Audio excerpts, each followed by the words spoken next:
Bismillahirrahmanirrahim. Assalamualaikum warahmatullahi wabarakatuh. Ini tinggi kali nampaknya. Ya, Nabi saya. Ya. Bismillahirrahmanirrahim. Alhamdulillahi wa syukrillah. Wassalatu ala Rasulillah wa ala alihi wa sahbihi wa mawalah. La haula wa la quwwata illa billah. Allahumma salli wa sallim wa barik ala sayyidina Muhammad wa ala alihi wa ashabihi wa ummatihi ila yaumil qiyamah. Allahumma aftah alaina futuhal arifina bihikmatik wa ansur alaina rahmatak wa dhakkirna ma nasina wa allimna ma jahilna ya dzal jalali wal ikram. Allahumma arzuqna fahman nabiyyin wa hifzal mursalin wa ilhamal malaikatil muqarrabin birahmatika ya arhamar rahimin. Allahumma la sahla illa ma ja'altahu sahla wa anta taj'al hazana idza syi'ta sahla. Allahumma faqihna fid din wa zurriyatana wa 'allimna ta'wil, amma ba'd. Alhamdulillah, kita bersyukur kehadirat Allah pada malam ini. Kembali Allah pertemukan kita dalam majlis, insyaallah Allah muliakan dan Allah berkahi, yang mana beberapa waktu belakangan sempat terhenti kajian kita. Alhamdulillah, malam ini kita bisa lanjutkan kembali. Semoga Allah berikan kesehatan dan melimpahkan keberkahan dari setiap yang kita korbankan, dan insyaallah itu semua tidak akan sia-sia, melainkan akan dicatat sebagai bagian dari amal soleh di sisi Allah. Wa may ya'mal mithqala dzarratin khairan yarah wa may ya'mal mithqala dzarratin syarran yarah. Sebesar apapun kebaikan maupun keburukan, semuanya dicatat oleh Allah Subhanahu wa taala. Meski menyingkirkan duri dari tengah jalan ke pinggir jalan, padahal ini perkara yang kecil ya, dan itu insyaallah tidak luput dari catatan dan insyaallah akan dicatat sebagai pahala. Lebih-lebih lagi ketika kita hadir di majelis yang mulia ini, majelis ilmu ini, insyaallah tentu akan banyak kebaikan demi kebaikan. Maka dari itu semoga Allah berikan keistiqomahan kepada kita. Allahumma anta rabbuna farzuqnal istiqamah.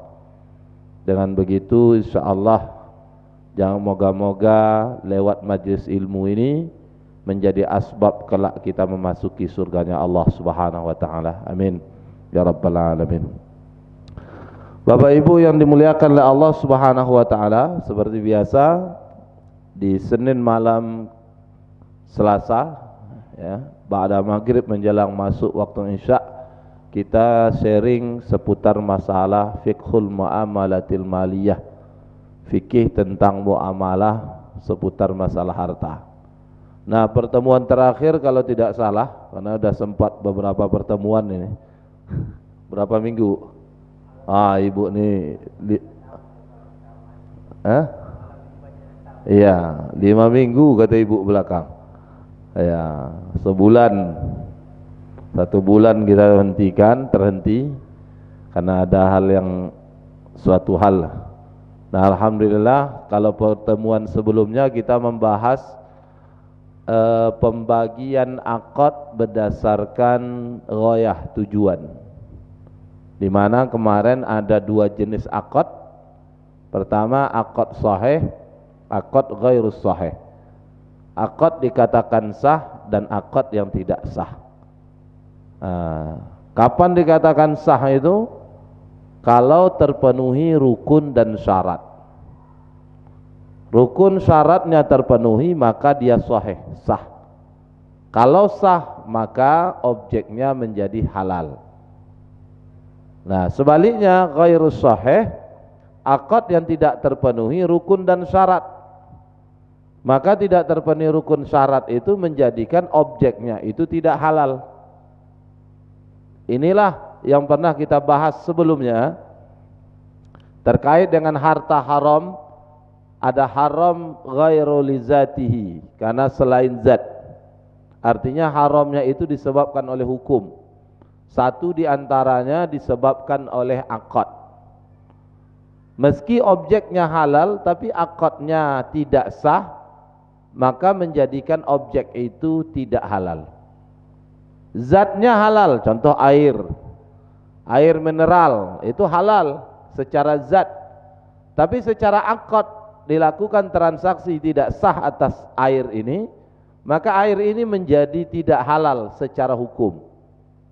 Kenapa tidak halal? Karena akadnya tidak sah, ghairus sahih. Maka dari itu mesti kita harus pastikan akad transaksi kita itu sahih. Nah, selanjutnya ibu bapak yang berbahagia, akad ghairus sahih itu kalau tidak terpenuhi unsur rukun, maka akadnya menjadi batil. Kalau akadnya batil, dianggap tidak pernah terjadi akad, sama sekali tidak pernah terakad. Ya, walau terjadi kesepakatan, ya, kalau sepakat terjadi kedua pihak, tapi rukun akadnya tidak terpenuhi, misalkan objek akadnya tidak ada, misalkan asuransi contohnya, itu kan objeknya tidak ada. Objek itu mesti satu di antara dua, ain awil manfaah, zat benda atau manfaat jasa. Nah, asuransi itu tidak di barang, benda, tidak di jasa, melainkan yang diakadkan adalah resiko. Nah, oleh karena itu berarti objeknya tidak ada. Kalau objeknya tidak ada, maka akadnya batil. Sehingga ya, karena akadnya batil, tidak pernah terjadi akad, objeknya tidak menjadi halal. Sehingga kalau dapat premi dari asuransi itu jelas preminya tidak halal dimiliki. Tapi Ustaz, kami sepakat, waktu dulu bergabung sepakat, kesepakatan yang terjadi tidak memenuhi unsur rukun di dalam akad. Karena yang disepakati sesuatu yang tidak memenuhi unsur rukun, maka premi yang didapatkan, bukan premi ya, klaim yang didapatkan, mohon maaf, klaim yang didapatkan itu klaimnya tidak halal untuk dimiliki. Yang halal apa dari klaim itu? Premi yang telah ibu bapak bayar. Contoh, ikut asuransi kecelakaan, mengalami kecelakaan, meninggal, berapa dapat biasa Pak? Anggaplah 50 juta. Bayar preminya dulu 5 juta. Ketika meninggal, keluarga mengurus, dapat klaim 50 juta. Maka 5 jutanya halal, 45 jutanya tidak halal. Kenapa yang 5 juta itu halal? Karena duit ibu bapak. Kenapa 45 jutanya tidak halal? Itu kelebihan dan itu bukan hak dari bapak ibu. Didapatkan dari mengakadkan sesuatu yang batil, sehingga objek yang kita akadkan menjadi tidak halal. Kalau objeknya berupa uang yang kita peroleh, ganti rugi, maka uang tadi menjadi tidak halal. Tidak halalnya bukan karena punya orang, tetapi tidak halalnya disebabkan oleh akad atau transaksinya yang tidak sah menurut syariat. Tentu berbeda ibu bapak yang pegawai negeri atau pegawai perusahaan. Dulu ada namanya sebelum BPJS jam sostek, jaminan sosial tenaga kerja. Itu kalau sudah PHK atau pensiun, santunan hari tuanya nanti dapat klaim sesuai dengan masa produktif bekerja. Orang bekerja 10 tahun di PHK berbeda dapatnya dengan orang bekerja 20 tahun. Kenapa kok berbeda masa kerjanya? Kenapa kok beda dapatnya? Karena beda dari sisi nyetornya. Artinya apa? Jam sostek itu duit bapak ibu yang ditabung. Itu makanya orang bekerja 10 tahun dapatnya sedikit dibandingkan yang bekerja 20 tahun. Oleh karena itu kalau jam sostek ini apa hukumnya? Meski istilahnya asuransi, tapi uang kita yang ditabungkan, maka yang kita peroleh dari klaim jam sostek setelah di PHK atau pensiun, maka klaim itu hukumnya boleh. Berbeda dengan asuransi yang tadi yang kita jelaskan. Apakah asuransi kecelakaan, apakah asuransi kematian, asuransi perdagangan dan lain sebagainya yang diakadkan tidak jelas, maka hukum akadnya batil karena tidak memenuhi unsur rukun di dalam akad. Uang yang kita dapat berupa klaim di luar dari premi yang kita bayar, maka hukumnya tidak halal untuk dimiliki. Makanya ibu-ibu mohon maaf betul, termasuk bapak-bapak yang KPR rumah itu kalau meninggal baru bayar 3 bulan, meninggal bulan keempat, jangan bahagia. Alhamdulillah meskipun suami saya meninggal, tapi rumah jadi milik kami. Lunas. Itu bukan lunas, tapi dibayar dari klaim asuransi. Itu utangnya tidak lunas. Bapak ibu cuma bayar kan 3 bulan, dia 3 bulan itulah duitnya. Sisanya gimana? Tidak halal itu. Serius. Kenapa? Karena asuransi tadi duitnya.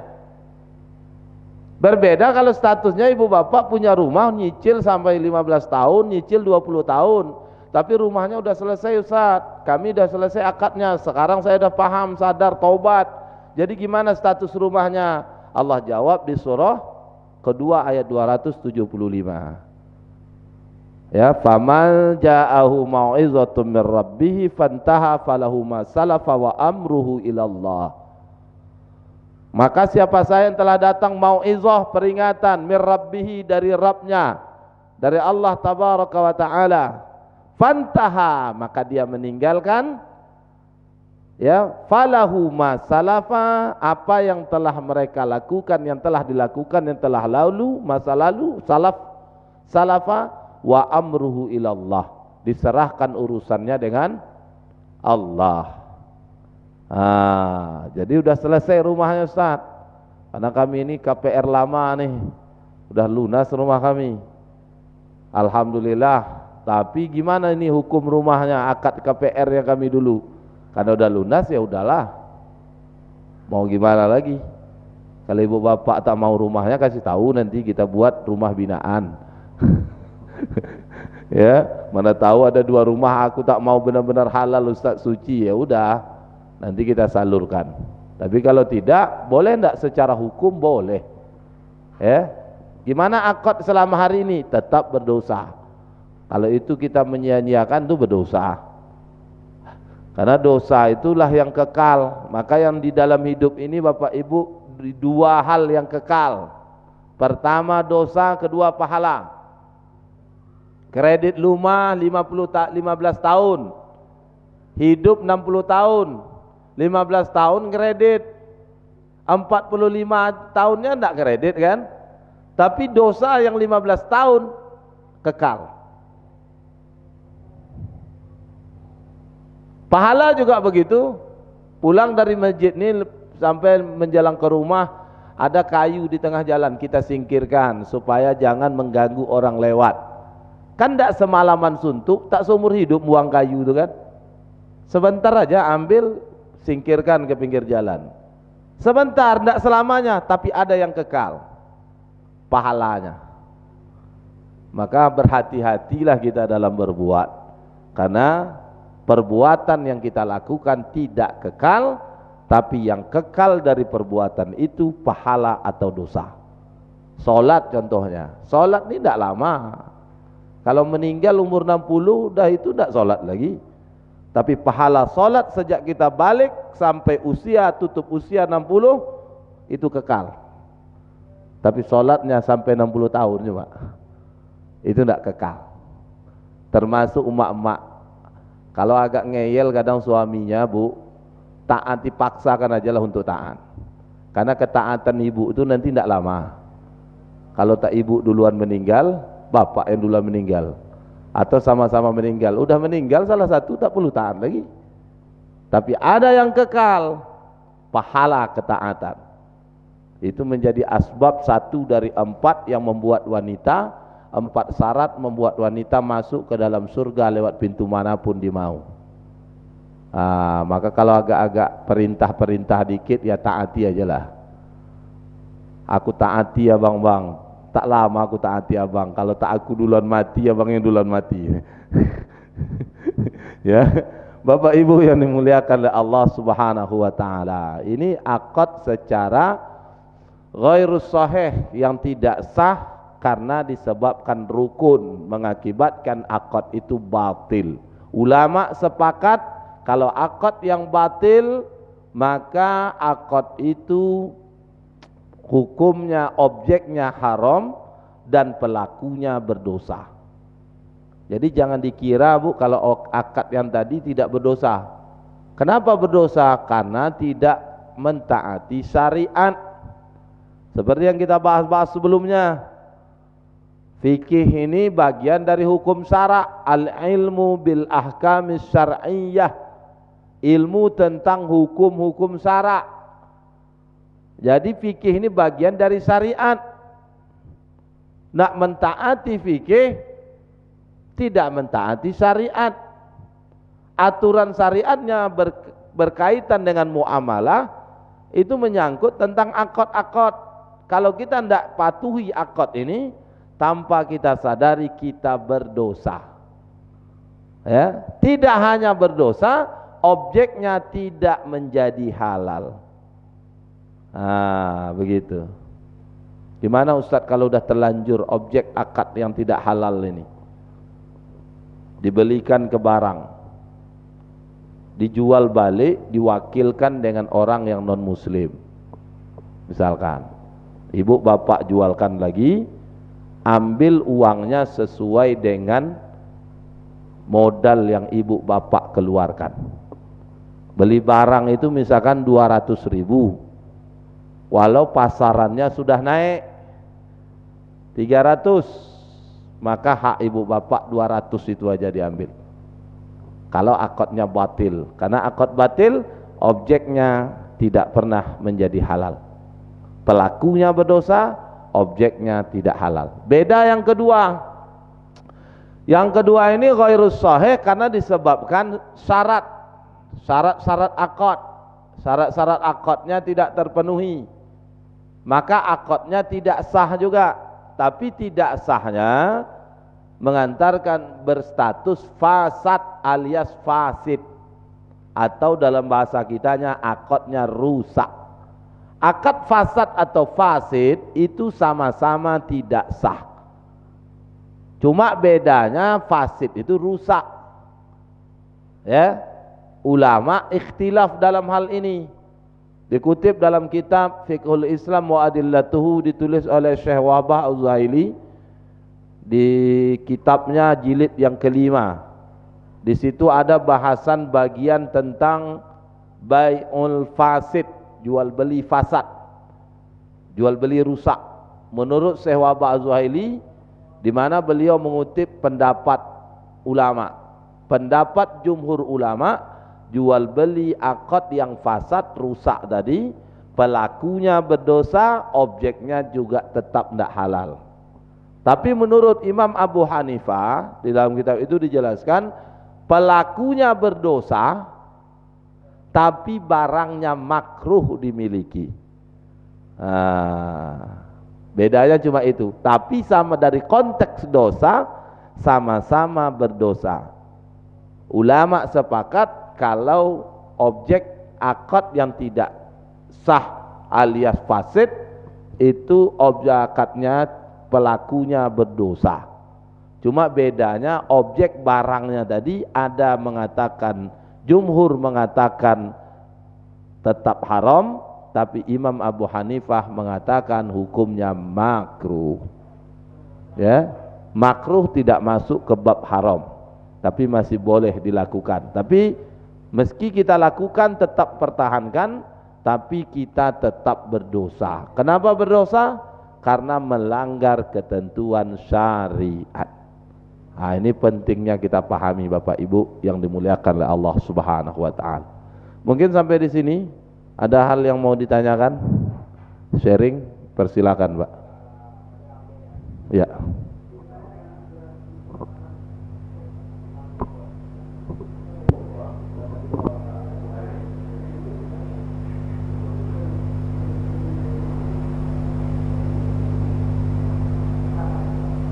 Ya, asuransi kebakaran tadi sama aja, Pak.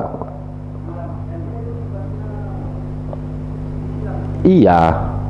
Persoalannya bukan masalah subsidi silang tolong menolongnya. Persoalannya objeknya enggak ada. Objek akad. Objek akad itu barang atau jasa. Apa yang diakadkan di asuransi itu? Resiko kan? Kebakaran rumah berarti resiko kebakaran, gitu. Makanya karena diakadkan resiko, ya, sehingga mengakadkan resiko tadi itu sesuatu yang tidak pasti.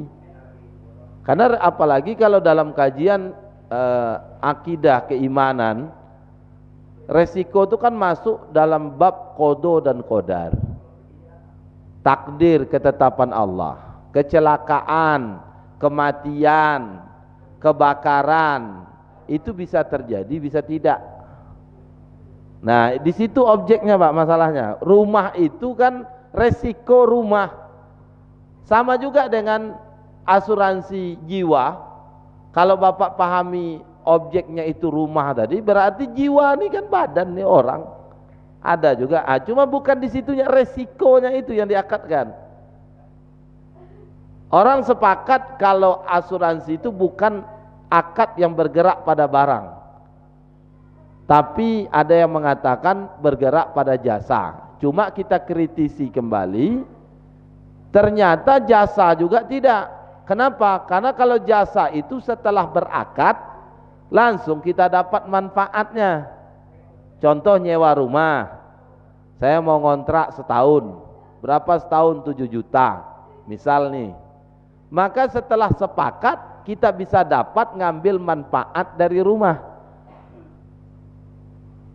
Rental mobil paket 10 hari, berapa sehari? 350. Berarti pakai 10 hari 3,5 juta. Oke, saya pakai rental mobil pakai 10. Bayar duitnya. Setelah dibayar, kita bisa ngambil manfaat dari mobil tadi. Nah, itu namanya akad yang terjadi pada manfaat, baik barang maupun jasa tenaga orang. Contoh kalau tenaga itu, halaman rumah kita rumputnya udah panjang tinggi, cari tukang potong rumput, tanya ke dia, ini kalau halaman seluas ini berapa biayanya? 150, Bu, Pak. Oke, kalau gitu tolong bersihkan, ini uangnya, atau nanti udah bersih baru dikasih. Berarti kita dapat langsung manfaatnya, manfaat dari tenaga orang. Nah, kembali ke asuransi.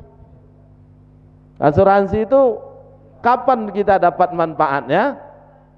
Kalau terjadi sesuai dengan polis-polis asuransi. Kalau tak terjadi,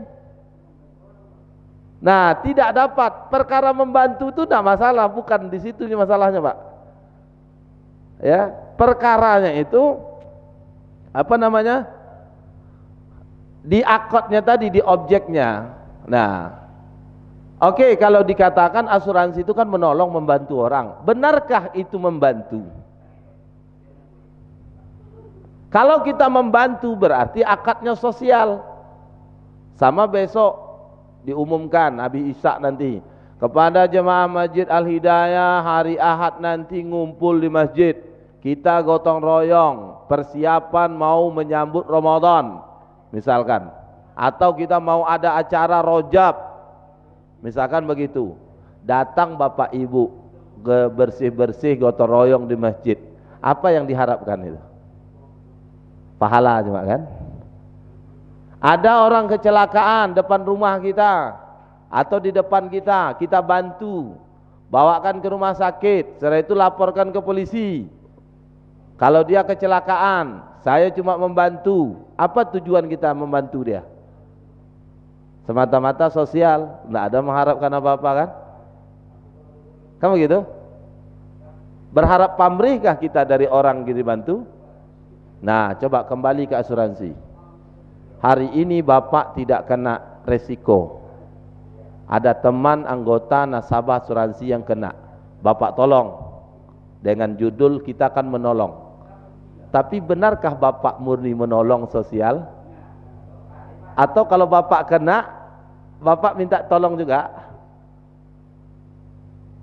Iya. Kalau iya berarti itu pamrih, bukan sosial.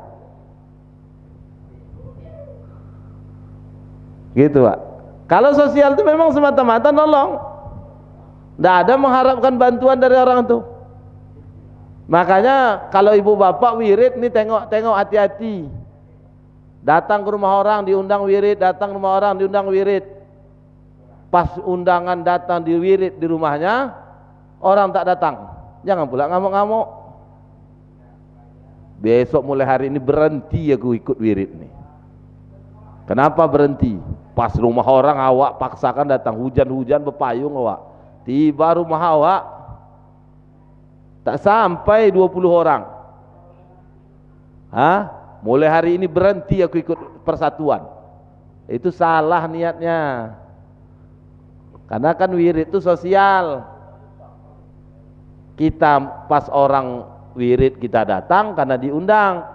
Kita wirid, pas giliran di rumah kita ada ringan langkah orang datang ya syukur, alhamdulillah. Tak datang jangan ngamuk, karena akadnya sosial.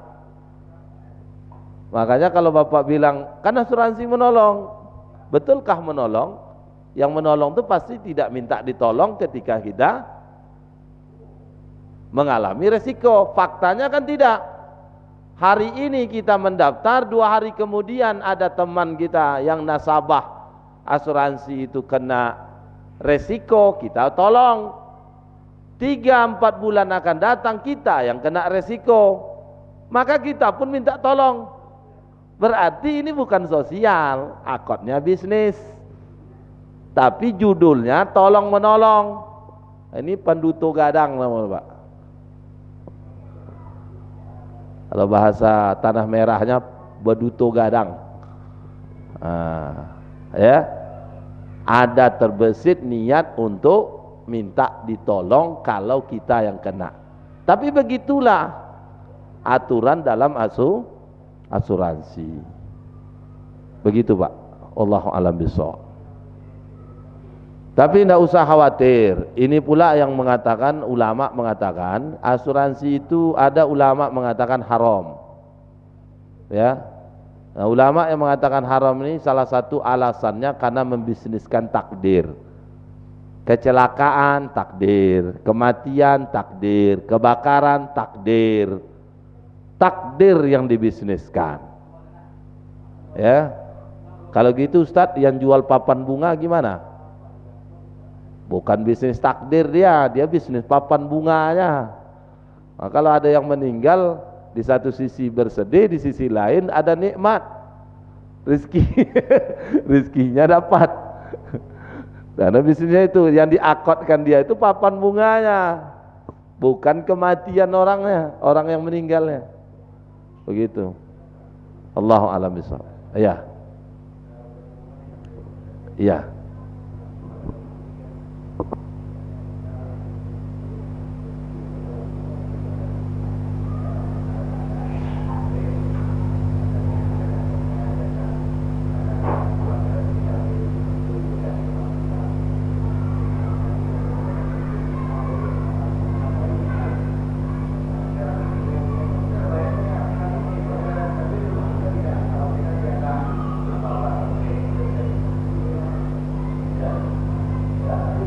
Ada asuransi Pak.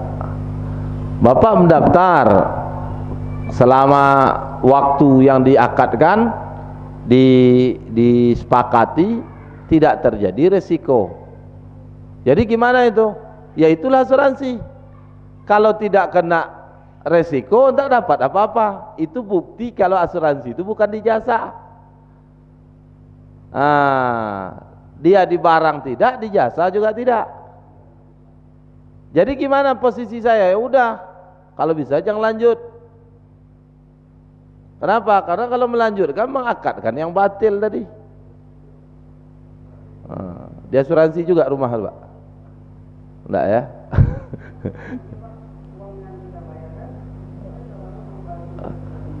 Iya, membantu karena kita nak kena.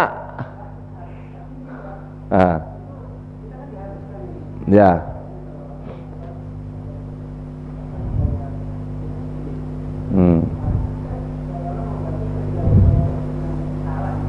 Iya, risiko. Nah, ya persoalannya bukan masalah di membantu tidak membantu. Perkara yang mendasarnya objek akadnya tadi. Dia tidak di barang, tidak di jasa.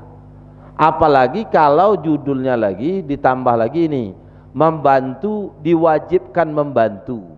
Nah, namanya membantu itu kan menolong orang itu kan tidak mesti wajib. Itu sama halnya mewajibkan apa yang tidak Allah wajibkan. Ya, orang minta tolong kan tidak wajib kita bantu.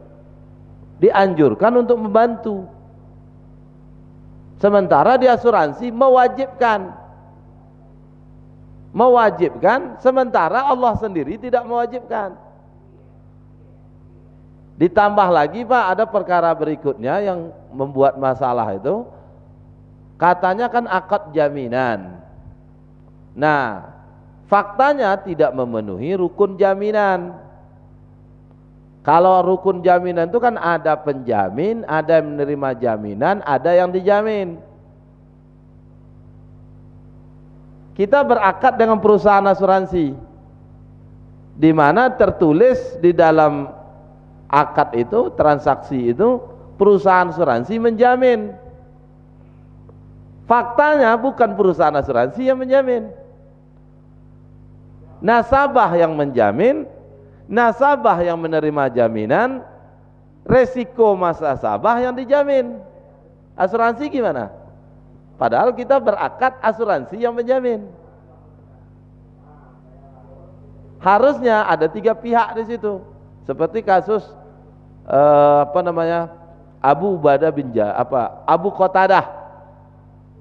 Ketika dulu ada orang yang meninggal, tapi ketika meninggal Nabi datang mendengar dan ditanya, apakah yang si fulan ini punya hutang? Ada Rasul.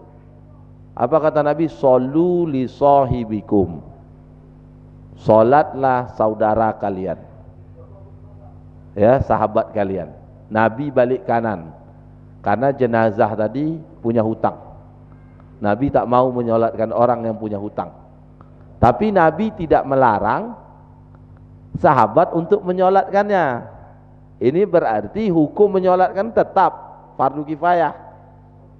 Ini menjadi dalil boleh tokoh masyarakat memberi sanksi, diumumkan. Ini misalkan petugas sosial kematian. Kalau kalian tetap ngotot berhutang, mati besok saya tak mau ngurus. Boleh buat sanksi kayak gitu Pak. Seperti dalilnya apa? Nabi tadi tak mau nyolatkan orang yang punya hutang. Tapi Nabi tak melarang sahabat yang lain menyolatkan. Mendengar Nabi tidak menyolatkan, Abu Qatadah mengangkat tangan, ya Rasulullah, aku yang menjamin hutangnya. Nah, dalam hal ini terpenuhilah akad jaminan. Ada yang menjamin, Abu Qatadah, ada yang menerima jaminan, si mayat, ada perkara yang dijamin, hutang si mayat. Nah, sementara di asuransi kita berakad, kalau asuransi menjamin, sementara yang menjamin bukan asuransi. Nasabah yang kena resiko dijamin, menerima jaminan, resikonya sebagai perkara yang dijamin. Nasabah yang tidak kena resiko yang memberi jaminan. Padahal kita berakad ke asuransi. Nah, ini lagi-lagi Pak. Nah, di situ letak kenapa asuransi itu bermasalah. Tapi hal mendasar yang tadi, ya, tidak secara akad, tidak terjadi, tidak ada objek yang diakadkan. Yang objek itu ada pada barang, contoh jual beli. Ini jual beli air, berarti objeknya barang. Sudah, jasa seperti yang kita jelaskan tadi. Di asuransi yang diakadkan bukan barang, bukan jasa, tapi resiko. Maka bagi takdir yang dibisniskan. Mati itu pasti, Pak. Cuma kapan kita mati tak ada yang tahu.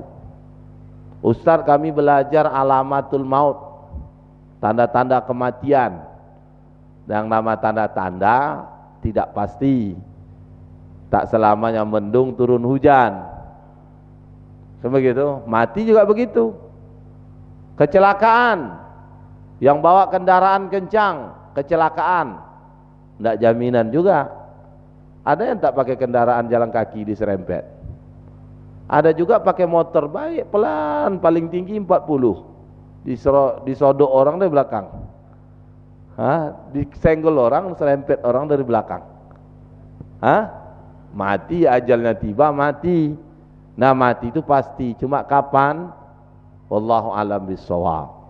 Makanya mati itu sirul hayah, rahasia bagi kehidupan. Orang hidup, rahasia baginya kematian itu. Nah, mengakadkan hal yang demikian itu samanya mengakadkan sesuatu yang tidak pasti. Goror begitu, Pak. Kesimpulannya tadi itu, Pak, batil. Batil, duitnya haram, pelakunya berdosa. Yang halal duitnya sesuai dengan premi yang Bapak bayar. Bapak bayar berapa preminya? 5 juta. Dapat klaim besok 50. Ya 5 juta itu yang halal. 45 juta tidak halal. Kenapa? Batil akadnya. Begitu.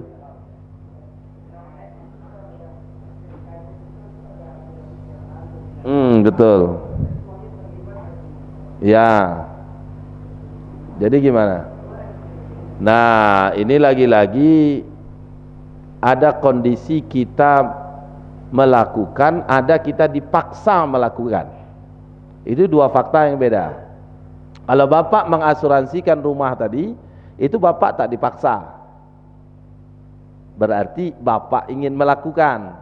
Tapi ada kondisi dosa itu, kita itu dipaksa berbuat dosa. Inilah namanya dosa terbesar, karena memaksa orang berbuat dosa. Kezoliman terbesar, memaksa orang berbuat zolim. Dia tidak mau berlaku zolim, tapi dipaksa berbuat zolim. Dosa itu apa? Karena dosa disebabkan oleh kebijakan, aturan, hukum dibuat negara. Di mana aturan hukumnya? Mewajibkan bayar pajak. Dipajak, dipaksa mesti pakai asuransi. Kalau tak dibayar boleh, pilihan. Kalau sekarang wajib. Coba kalau tidak bayar, razia, ketangkap, mudorot lagi. Mau tak mau dipaksa bayar. Akhirnya terpaksa bayar. Dengan kerelaan atau karena dengan keterpaksaan tetap bayar. Nah, inilah ini perkaranya lain lagi. Kenapa lain? Ini kondisi dipaksa melakukan yang haram. Ini yang perlu kita sadari. Dosa yang kita dapatkan, yang kita dipaksa. Dan ini kemaksiatan, kemungkaran yang dilakukan oleh penguasa. Makanya saya sampaikan Bapak Ibu, potensi hari ini berlaku mendapatkan dosa besar kalau jadi penguasa, karena membuat aturan tidak sesuai dengan syariat. Coba, belum kita cerita lain lagi. Pak Pendi paham itu, waktu dia dapat proyek di Okura, berapa orang jatuh waktu itu Pak Pendi? banyak tak terhitung, jatuh tunggal. Kenapa? Jalannya rusak. Perbaikan. Coba Sayyidina Umar apa katanya, Pak? Aku khawatir nanti takut di hadapan Allah ketika memimpin, ada orang yang berjalan, ada keledai yang terpeleset di wilayah Sam karena jalannya rusak, dan aku dimintai pertanggungjawaban oleh Allah. Keledai, Pak. Ini manusia, tanya ke Pak Fendi itu. Buruk mobilnya karena jalannya rusak. Itu enggak mesti, enggak semua karena kondisi jalannya juga, karena perangai orang juga, ini ada juga. Tapi kalau itu disebabkan jalan rusak, siapa yang bertanggung jawab? Yang punya amanah. Yang punya amanah apa? Sesuai dengan levelnya. Bupati dengan rakyatnya, gubernur dengan rakyatnya, tertingginya kalau di negara kita presiden dengan rakyatnya. Nauzubillah, nih ngeri nih. Nah, makanya hati-hati, Pak.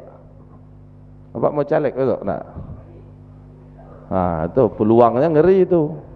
Serius saya bilang. Ya, serius. Potensinya besar. Maka berhati-hati. Kita tidak menyalahkan mereka yang ini, tapi ya peluangnya besar tiap hari. Sayyidina Umar bin Khattab satu ketika dapat kabar dari Sayyidina Abdurrahman bin Auf, datang melapor ke rumahnya, ya Amirul Mukminin, aku menjumpai keledai mati di sana. Umar bin Khattab tinggalkan Abdurrahman, masuk ke dalam rumah. Beberapa saat kemudian keluar, tapi matanya udah bengkak. Ditanya kenapa? Karena menangis takut keledai mati atas amanahnya dia dalam menjalani kepemimpinan. Nauzubillah. Sekarang banyak orang mati. Tak wajar, tak jelas, Pak. Dibunuh lah, diperkosa lah. Siapa yang tanggung jawab? Ayo. Maka hati-hati, Pak. Ya, peluang dosanya besar. Nah, maka dari itu terkait dengan asuransi ketika bayar pajak tadi, ini sebagai penutup, Pak, ya. Kita dipaksa. Dalam hal ini kita perlu ada upaya. Upayanya apa? Menjelaskan kepada umat. Kalau mampu lewat mimbar, monggo. Kalau tidak, diskusi, menyampaikan, pas ketemu duduk-duduk, apalagi mak-mak pas beli sayur, cerita, itu ternyata zolim ini, kayak gitu, ya. Nah, tapi kalau kita balik bertanya, klaim dari asuransi ketika bayar pajak itu apakah halal kita dapatkan? Lagi-lagi sama dengan jawaban tadi, sesuai dengan premi yang Bapak bayar. Ya, Bapak bayar pajak itu udah berapa tahun motor itu, nah udah berapa duitnya preminya, kan tiap tahun bayar tuh. Setahun sekali bayar pajak ada asuransi, setahun bayar pajak ada asuransi, berapa duitnya. Pas kecelakaan mau diklaim misalkan ke lembaga asuransinya, sesuai duit premi yang Bapak bayar. Kalau cuma 200.000, 200.000 itulah duit Bapak. Selebihnya kembali kepada hukum tadi, hukumnya tetap batil alias haram. Wallahu a'lam bishawab. Pada Allah SWT ampun. Pada Bapak Ibu mohon maaf, mungkin ada yang mau didiskusikan, ditanyakan lebih lanjut. InsyaAllah semoga Allah beri kesempatan, pertemuan pekan depan kita lanjutkan, ya. Mari kita tutup majelis kita dengan membaca suratul Asr dan doa tasbih kafaratul majlis dan hamdalah. Bismillahirrahmanirrahim. Wal 'asri innal insana lafi khusr lalladzina amanu wa 'amilus salihati wa tawasaw bil haqq wa tawasaw bis sabr. Bismillahirrahmanirrahim. Subhanakallahumma bihamdika nashhadu an la ilaha illa anta nastaghfiruka wa natubu ilaik. Walhamdulillahi rabbil alamin. Wabillahil hidayah wa taufiq. Wallahu muwafiq ila aqwamit thariq. Wassalamu alaikum warahmatullahi wabarakatuh.